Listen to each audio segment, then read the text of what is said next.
Yeah. But I saw your video in Instagram about your experience in Ukraine after the full-scale invasion, and it was very interesting about delivery of food. Food delivery. Yeah. And it's funny and it's interesting because it's kind of your experience based on something that's happening right now here. And it's great that you can tell about it in other countries to other people, to let them know that that is really happening here, and you saw it by your own eyes.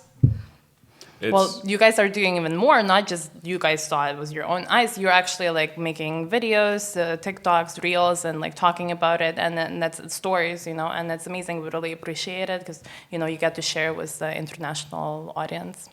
Yeah, and it's doing it on stage outside of Ukraine. Is you get people coming to you afterwards talking about it, which is also nice that they actually ask questions. But with that joke, for instance, for me it was very important. I wanted to talk about it on stage because it felt weird having been here and then going back to the Netherlands, going back on stage and not even mentioning it. So I wanted to do something with it, but I also thought it was very important that Ukraine is not the target of the joke. It's like the subject of the subject, but the target is by comparing it to Dutch things that never work, you know, to make more fun of the Dutch basically, and still being able to talk about it, which is, so yeah, it still feels like a thin line because sometimes